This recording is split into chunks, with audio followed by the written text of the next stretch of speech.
봄. 이태준. 1932년.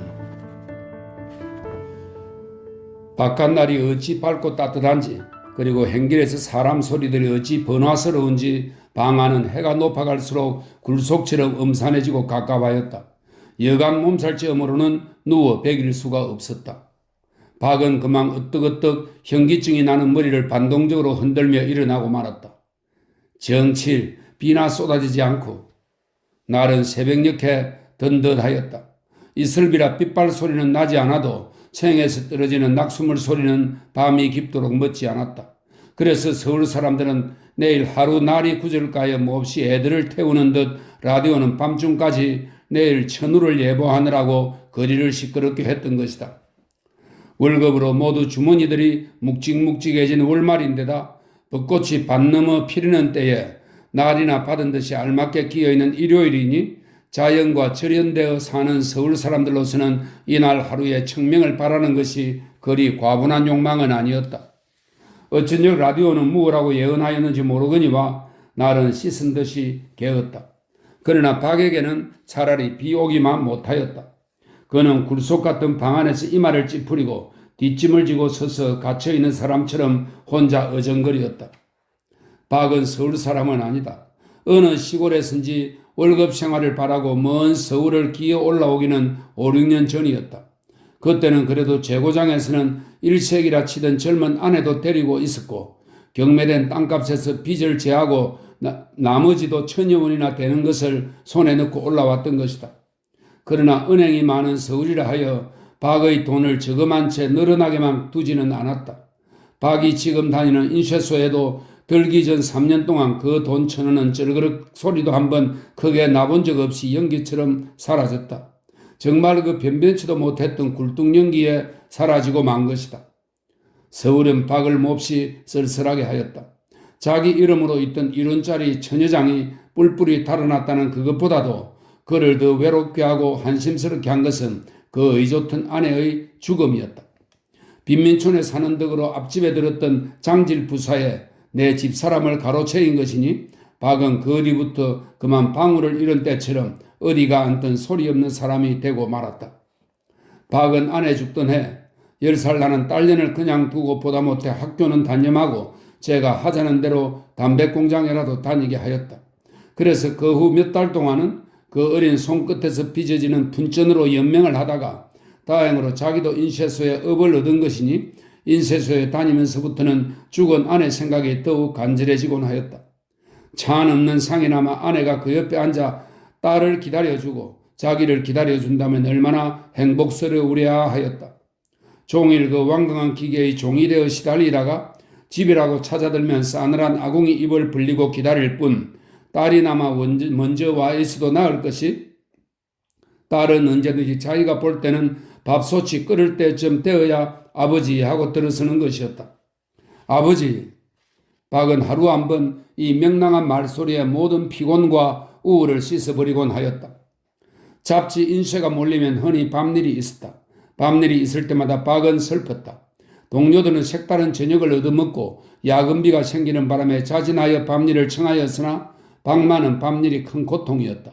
워낙 자기 체질도 하루 14시간 노동을 감당하려 많지 튼튼하지도 못하거니와 제 몸보다도 딸을 생각하였었다. 아버지가 밥을 짓고 있으려니 하고 아버지 하며 뛰어들었다가 컴컴한 부엌이 텅 비어 있으면 어린 것이 얼마나 허전하리, 얼마나 쓸쓸하리. 고픈 배를 졸라가며 물을 떠다 밥이라고 지어놓고 혼자 앉아 떠먹을 때 어찌 어미 생각인들 나지 않으리. 이런 것들이 박을 밤일에 슬프게 하는 것이었다. 그러나 박은 나 야근비 실소 밤일 안 하려 할 그런 자유스러운 노동자는 아니었다. 어제 저녁 박은 그런 밤일을 사흘째나 거푸한 피곤한 몸에 찬비를 그냥 맞으며 돌아왔다. 딸은 저녁 먹은 그릇들을 머리맡에 밀어놓은 채 내 활개를 불리고 잠이 들어 있었다. 박은 그 옆에 가만히 앉아 정신없이 자는 딸을 들여다보았다. 딸의 얼굴은 커갈수록 어미의 모습이 떠돌기 시작했다. 그 감았으면서도 상글거리는 듯한 눈모와 오똑한 콧마루와 약간 오므린 듯한 입모양까지. 그러나 딸의 얼굴에서 잡힐 듯 말 듯 하는 그 전 아내의 엷은 모습은 마치 어두운 그늘 속에서 나타나는 벚꽃과 같이 희미하였다. 그렇게 애달프게 보였다. 딸의 얼굴이 그다지 창백한 것은 박도 처음 느끼는 듯하였다. 새끈새끈하는 힘의 가쁜 숨소리, 거기에서 피어오르는 그윽한 담배 향기, 그것은 어린 딸의 눈물겨운 직업의 냄새라 생각할 때 박은 코허리에 강렬한 자극을 느끼며 딸에게서 눈을 돌리고 말았다. 이렇게 살면 무얼 하나? 몇 해를 가야 햇볕 한번 못 보는 시멘트 바닥에서 종치면 일하고 종치면 집에 오고 집에 와서는 저렇게 골아떨어져 자고 또 내일도 모레도 일평생을 그런다고 돈이 모이길 하나. 박은 몇 번이나 혀끝으로 입술을 축이었다. 몸이 고달픈 정도를 지나쳐 열이 오르고 골치가 뛰기 시작했다. 그는 딸이 깔아놓은 이불 속으로 들어갔다. 그리고 딸이 어디서 꺾어왔는지 벚꽃 두어 송이를 어울리지도 않는 맥주병에 성커만이 꽂아놓은 것을 보고 새삼스레 고향 산천이 그리워도 졌다. 자기 고향은 인근에서는 산수조기로 치는 곳이었다. 이맘때가 되면 진달래가 앞 뒷산에 불붙어 피어올라 강물과 동리가 온통 꽃빛에 붉어 있었다. 자기는 겨울에서 고기를 잡다가 아내는 둔덕에서 나무를 캐다가 꽃도 대운 폈소, 대운은 몹시 이런 뜻입니다. 꽃도 대운 폈소 하고 앞 뒷산을 번갈아 바라보던 생각도 났다. 이런 생각 저런 생각에 몸은 점점 달았다. 더구나 가까이 있는 행길 시계포에서 심술궂은 아이처럼 찢어지는 소리로 창경원이니 벚꽃이니 저기압이니 하고 떠드는 라디오 소리에 박은 짜증이 더욱 났다. 꽃 구경? 정칠, 비나듯 쾅쾅 쏟아져라. 박은 지금 같아서는 비도 올 듯하니 내일 하루는 일을 쉬고 몸조습을 하리라 하였다. 그랬던 것이 날은 씻은 듯이 개었다. 어찌 바깥날이 밝고 따뜻한지 그리고 행길에서 사람 소리들이 번화스러운지 방속이 어물하여 여간에서 누워 베길 수가 없었다. 뚫어진 창구멍으로는 비 머금은 훈훈한 흙내가 꽃처럼 향기롭게 흘러들었다. 서울 천지는 꽃향기에 전 듯 느껴졌다. 박은 몇 번이나 바깥날의 유혹을 받지 않으려 이불을 써보았으나 땀에 전 이불 입기는 이불 이슬 말합니다. 이불 입기는 다른 때보다 더욱 코를 찔렀다.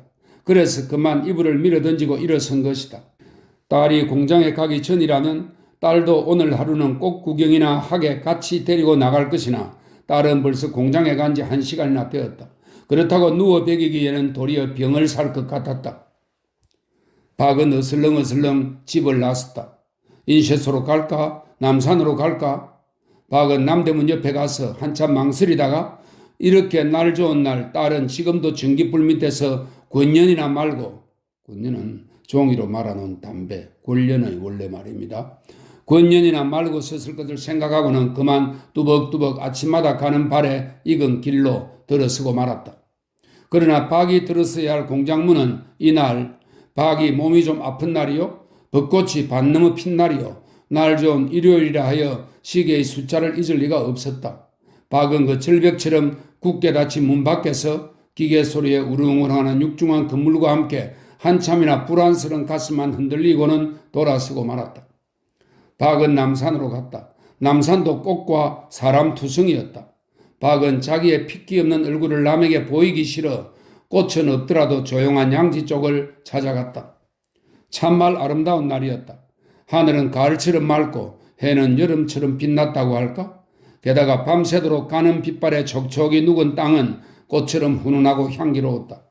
구석구석이 키를 다투듯 자라나는 풀잎들이며 거룩한 벌의 소리, 나비 나름, 누구에게 안 그랬으랴마는 박에게는 온전히 경의의 세계였다. 참 세상은 아름답구나.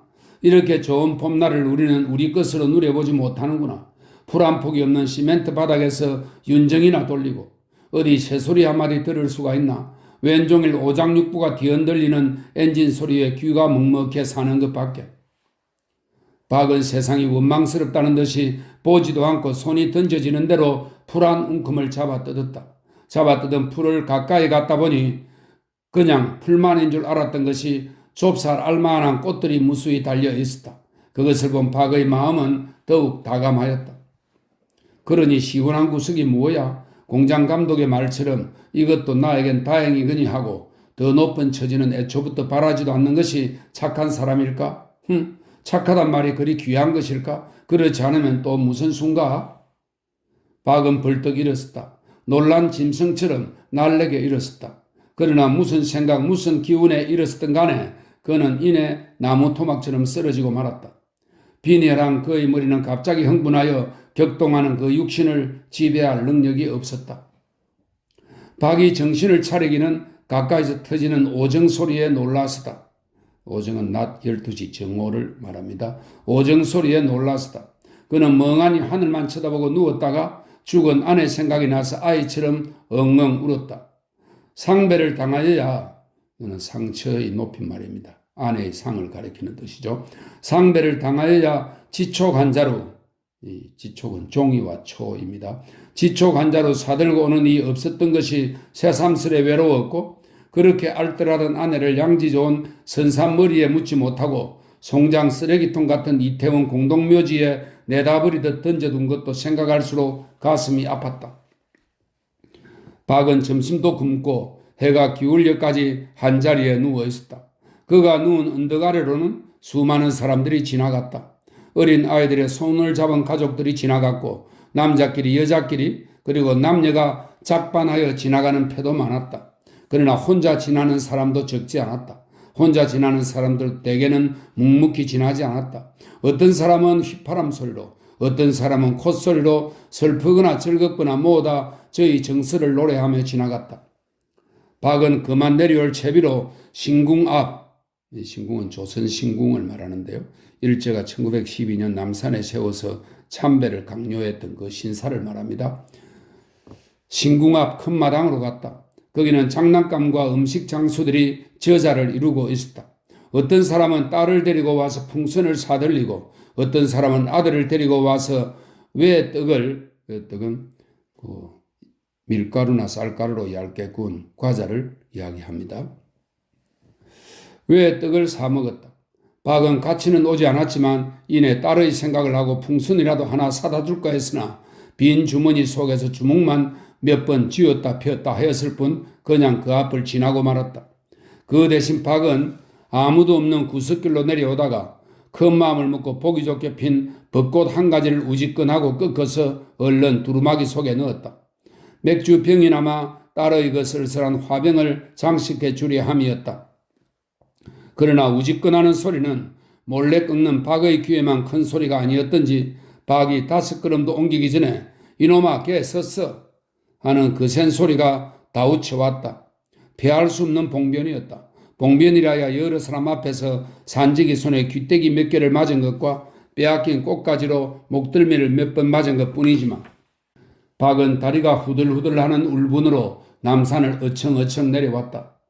오래간만에 일찍 들어서 보는 집이건만 어둡고 서늘하고 빈 방은 일찍 오는 보람이 없었다. 정칠. 박은 방에 들어서는 길로 무슨 분풀이나 하듯 딸이 신주처럼 위하는 꽃병을 발길로 찾던지었다. 아래목 벽을 부딪고 나가 떨어지는 맥주병은 피나 토하듯 굴굴거리며 물을 쏟았다. 쏟아진 물은 밀어놓은 누더기 이불 섭을 적시며 뚫어진 박의 양말 바닥에까지 스며들었으나 박의 발은 물에 찬 것도 느끼지 못하는 듯 좀처럼 움직이지 않았다.